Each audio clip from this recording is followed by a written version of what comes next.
मनुष्य का मानसाध्यात्मिक विकास और ब्रह्म साधना। आनंद वचनामृतम पंचम खंड। मानव सभ्यता के प्रथम उन्मेष के समय से ही रूपांतरण की सतत प्रक्रिया होती रही। न केवल मानव के व्यक्तिगत और समूहगत मनोविज्ञान में, बल्कि शारीरिक संरचना में भी। तुम लोग अवगत हो कि मनुष्य इस पृथ्वी पर बहुत समय पूर्व नहीं आया। उसके उद्भव के पूर्व बृहदाकार पशु जन्मे और नष्ट हो गए।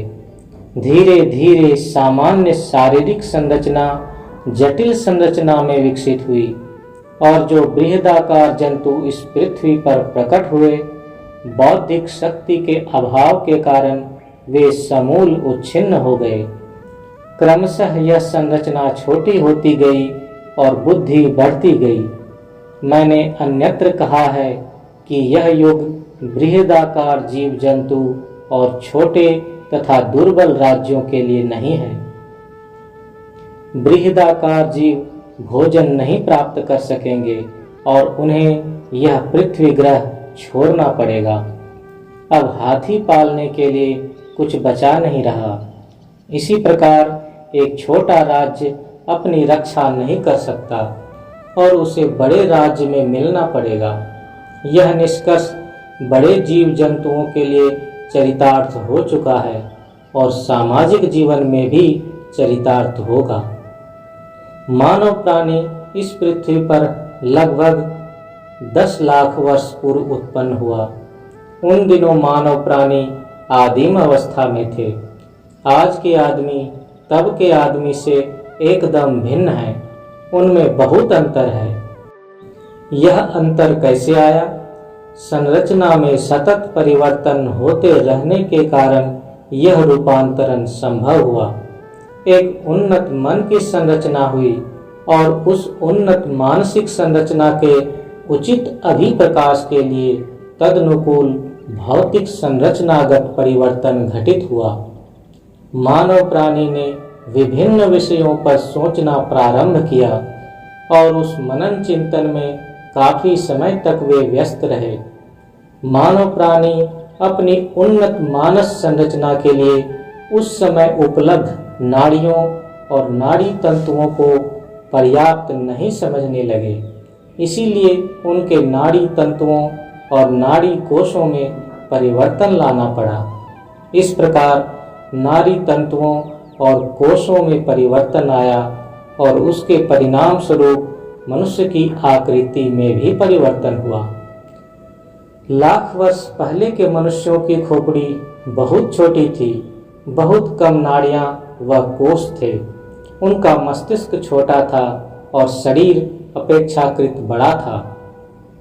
मानसिक और आध्यात्मिक क्षेत्रों में भी उन दिनों के मनुष्य उतना चिंतन नहीं कर सकते थे जितना आज के मनुष्य कर सकते हैं।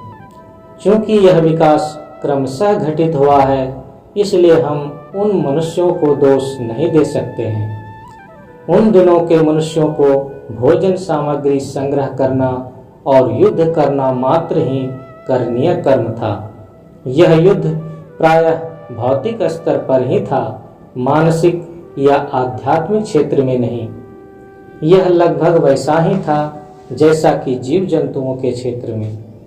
किंतु इस युद्ध के लिए भी उनमें बुद्धि का विकास हुआ। छोटे छोटे संघर्ष, हिंसक संघर्ष, सब ने उनके बौद्धिक विकास का पथ प्रशस्त किया। मानव जाति मांसाहारी नहीं बल्कि शाकाहारी है। बुद्धि का विकास होने से वे संघर्ष में शारीरिक क्षेत्र में आगे बढ़कर बुद्धि का प्रयोग अधिक करने लगे। वे शेर से शारीरिक शक्ति के आधार पर हाथों पैरों से लड़ाई नहीं लड़ सके। उन्हें अस्त्रों शस्त्रों का निर्माण करना पड़ा। कुछ अनुन्नत पशुओं के पास सहज अस्त्र शस्त्र रहते थे। ऐसा नहीं कि उनके पास अस्त्र शस्त्र नहीं थे, किंतु वे अस्त्र शस्त्र उतने प्रभावी नहीं थे जितने कि मनुष्यों के। इस प्रकार मनुष्य जाति बौद्धिक क्षेत्र में विकसित होती रही और शारीरिक क्षेत्र में दुर्बल होती रही। स्वाभाविक नियमानुसार खोपड़ी उन्नत हुई, जबकि शेष अंग शिथिल होते रहे। उन दिनों के मनुष्य अपने पूर्वज बंदरों जैसा व्यवहार करते रहे, बंदरों की तरह कूदते थे, किंतु आज के मनुष्य वैसा नहीं करते। उनके कूदने की क्षमता में ह्रास हुआ। आज मनुष्य बंदर की तरह कूद नहीं सकता, यद्यपि उन दोनों के गोत्र एक ही हैं। इस पृष्ठभूमि में भी मैं इसलिए कहता हूँ कि जाति प्रथा अवास्तविक और पाखंडपूर्ण है। यदि तुम मनुष्यों की जातिगत स्थिति का विश्लेषण करो तो पाओगे कि सभी मनुष्यों के पूर्वज बंदर थे, अतः सभी मनुष्यों का गोत्र बंदर गोत्र है। इसलिए यह पाखंडपूर्ण जाति प्रथा का परित्याग होना ही चाहिए। क्या ब्राह्मण के पूर्वज ब्राह्मण बंदर और राजपूतों के राजपूत बंदर थे? नहीं, ऐसा नहीं था, क्योंकि राजपूत बंदर और ब्राह्मण बंदर नहीं होते। शरीरगत संरचना के परिवर्तन से कूदने वाली ग्रंथियों तथा शरीर के बालों की अवस्था में भी परिवर्तन हो गया। न केवल मानसिक संरचना परिवर्तित हुई, बल्कि शरीर संरचना में भी परिवर्तन आया। किंतु कुछ कुछ पुराने अभ्यास अभी चले आ रहे हैं। मनुष्य अभी भी उसी प्रकार लड़ते झगड़ते हैं जिस प्रकार बंदर। लड़ाई के समय मनुष्य भी चिल्लाते हैं, हुम। ये सब बंदरों की अभ्यासगत प्रवृत्तियां हैं। कभी कभी तो लोग न केवल चिल्लाते हैं, बल्कि दांतों से काट भी लेते हैं। यह बंदर जात अभ्यास है। बंदर पेड़ की शाखाओं पर रहते हैं, इसलिए संस्कृत में उन्हें शाखा मृग कहा जाता है। मृग का अर्थ भी जंगली जानवर है, न कि हिरन। जंगली जानवर जो पेड़ों पर रहता है उसे कहते हैं शाखा मृग। शाखाओं पर स्थिर होकर लड़ने के समय वे शाखाओं को मजबूती से पकड़े रहते हैं, जिससे वे जमीन पर गिर न पड़ें। मनुष्य भी इसी प्रकार लड़ते समय दांत कटकटाया करते हैं, पीसा करते हैं और मुंह बनाते हैं। ये सब बंदर जात के पुराने अभ्यास हैं। बौद्धिक विकास के साथ साथ मनुष्य बौद्धिक क्षेत्र में अधिक से अधिक गहराई में प्रवेश करने लगे। उन्होंने यह समझना प्रारंभ किया कि शारीरिक शक्ति वास्तव में शक्ति नहीं है। शारीरिक शक्ति मानसिक शक्ति से पराजित हो जाती है। अतः मनुष्यों को अपनी बौद्धिक क्षमता बढ़ानी पड़ी। कहा जाता है, बुद्धिर्यस्य बलं तस्य निर्बुद्धिस्तु कुतो बलम। लोग समझने लगे कि मानव जगत में शारीरिक शक्ति की विजय नहीं होती, होती है बौद्धिक शक्ति की। बड़े बड़े हाथी हैं, उनमें शारीरिक शक्ति अधिक है, लेकिन छोटे महावत उनको अपनी बुद्धि से चलाते फिराते हैं। यह इस संसार में सभी क्षेत्रों में होता है। इस प्रकार जब मनुष्यों ने अंतर जगत में प्रवेश किया तो उन्होंने अनुभव किया कि उनकी अधिक मूल्यवान संपदा अंतर जगत में है और उसे बढ़ाने में है। और जैसे जैसे उनकी मानसिक शक्ति बढ़ी, वे आध्यात्मिकता के संपर्क में आए। मनुष्यों ने आविष्कार किया कि मानसिक शक्ति के पीछे कोई और शक्ति कार्यरत है और वही शक्ति मानसिक शक्ति का स्रोत है। तब ही मनुष्य ने धर्म साधना का आविष्कार किया। इस क्षेत्र में एक और बात हुई। जब मनुष्य भौतिक स्तर में थे, अर्थात जब वे पशु तुल्य ही थे, तो प्रकृति ही उनके लिए सब कुछ थी। वे सूर्योदय देखकर प्रसन्न होते थे।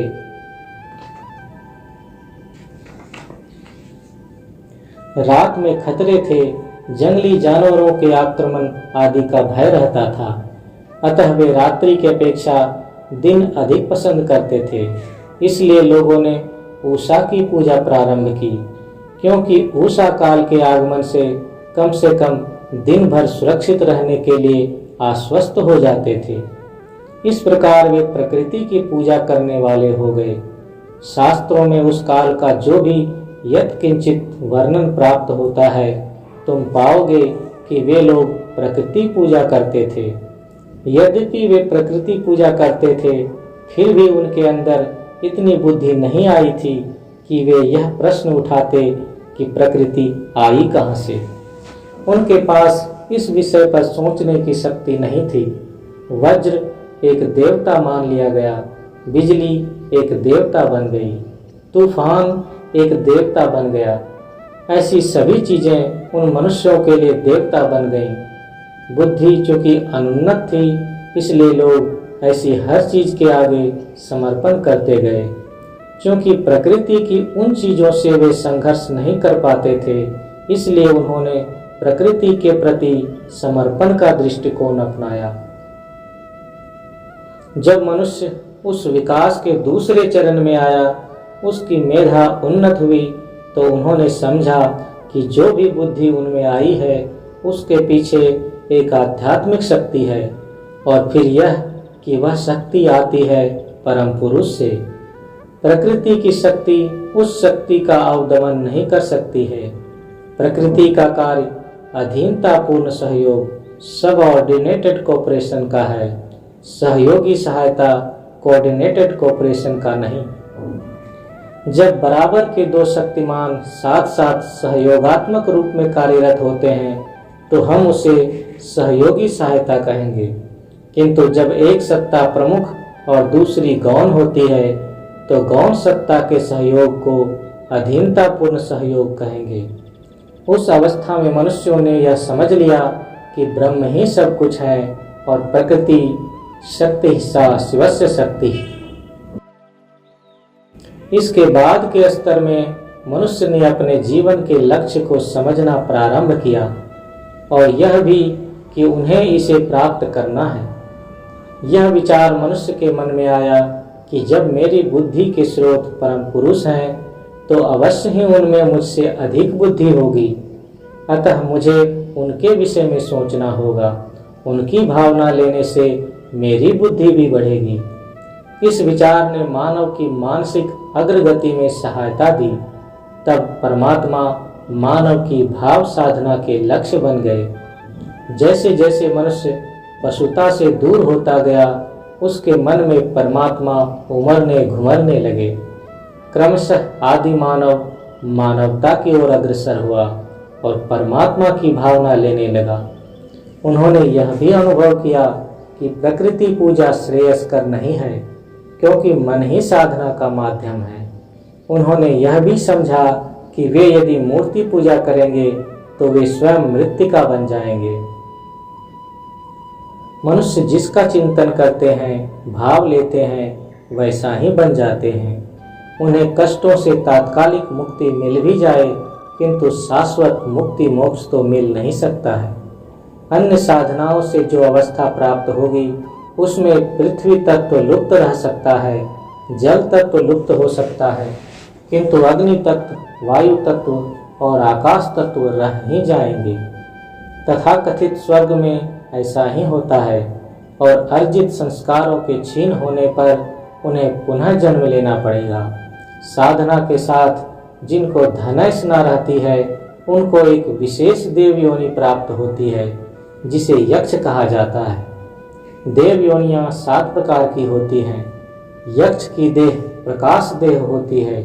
जिन्हें शक्ति प्राप्त करने की वासना होती है और सदा शक्ति प्राप्त करने की इच्छा करते रहते हैं, वे रक्ष होते हैं। मान लो कोई व्यक्ति है जो बूढ़े हो गए हैं, किंतु तब भी शक्ति की आकांक्षा से ग्रस्त हैं, सोचते रहते हैं कि उन्हें यह बनना है, वह बनना है, उनको राजनीति में यह पद चाहिए, यह प्रतिष्ठा चाहिए। तो मृत्यु के उपरांत यह व्यक्ति क्या बनेंगे? वे बनेंगे रक्ष अर्थात राक्षस। जो सुंदर बनना चाहते हैं, जो सुंदर दिखना चाहते हैं, मृत्यु के उपरांत किन्नर बनते हैं। किम नरः अस्ति इत्यर्थे किन्नरः।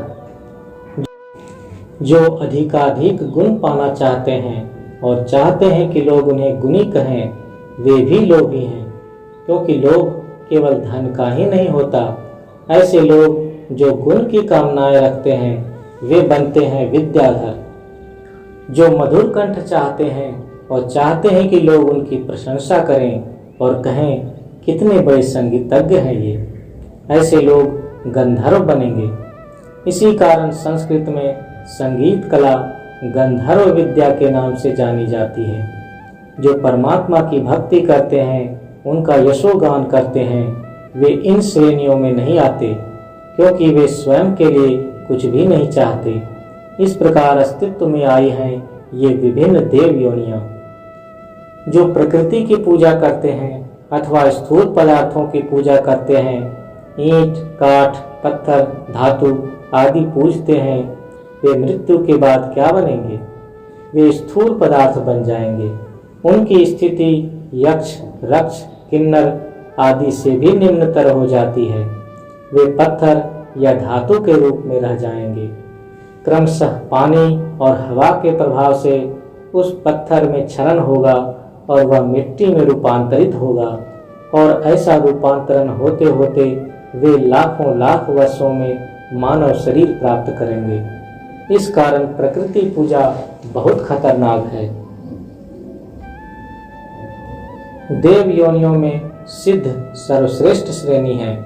सिद्ध वे होते हैं जो ध्यान भजन करते हैं, किंतु इस इच्छा से कि वे उच्च श्रेणी के साधक कहलाएं। मैं चाहता हूँ कि मैं कुछ सिद्धियों का प्रदर्शन करूँ, मिट्टी को सोने में, बालू को रसगुल्ले में परिवर्तित कर सकूँ, ऐसा चाहते हैं। उनके मन में रहस्य शक्ति की कामना रहती है। ये लोग अच्छे भले लोग हैं, वे बुरे लोग नहीं हैं। कोई अन्य लोग उनके मन में नहीं होता, किंतु यह सिद्ध लोग भी देव योनि की उक्त 7 में से एक श्रेणी में आते हैं। यह सिद्ध भी संस्कार का क्षय होने पर साधना करके विकास करेंगे। सिद्धों का काम होता है साधकों को साधना में सहायता देना।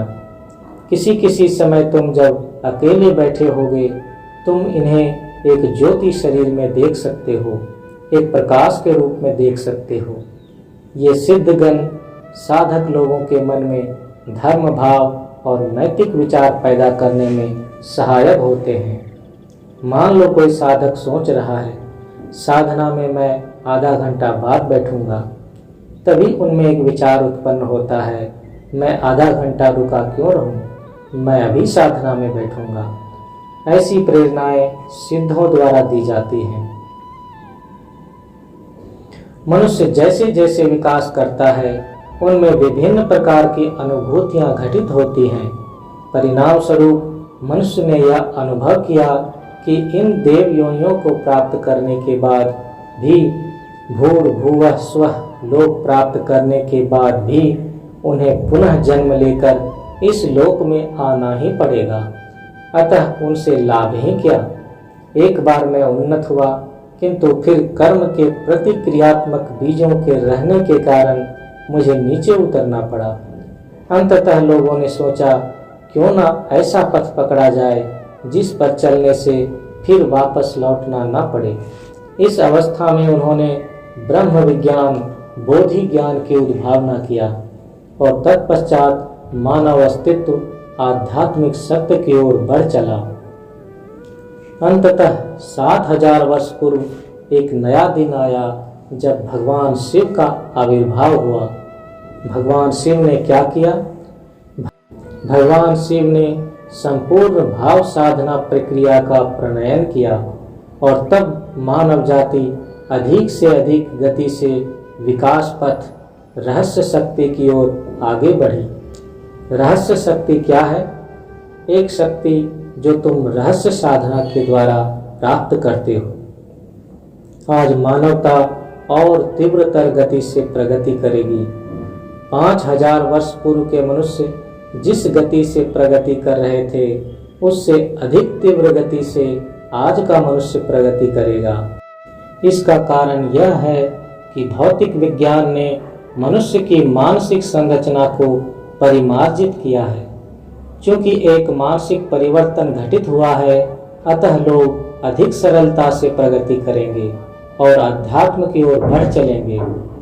भविष्य के लोग और अधिक तीव्रता से प्रगति करेंगे, अधिक द्रुति के साथ आगे बढ़ेंगे। इसलिए मानव जाति का भविष्य उज्जवल है। तुम्हें घबराना नहीं चाहिए। यह भी सत्य है कि इस विश्व की तापगत मृत्यु कभी नहीं होगी। ऐसी किसी आशंका से भी तुम्हें घबराना नहीं चाहिए। आध्यात्मिक दृष्टिकोण से लोगों को मानसिक और भौतिक विज्ञान के क्षेत्रों की चर्चा परिचर्चा करते रहना चाहिए। अधिक उन्नत भौतिक विज्ञान के परिणाम स्वरूप शारीरिक संरचनागत परिवर्तन होगा और इस शारीरिक संरचना परिवर्तन के परिणाम स्वरूप आध्यात्मिक साधना में और द्रुत प्रगति होगी। अतः तुम्हें भौतिक विज्ञान को प्रोत्साहित करना चाहिए, हतोत्साहित नहीं करना चाहिए। श्री श्री आनंद मूर्ति, मुंबई, 27 नवंबर 1978।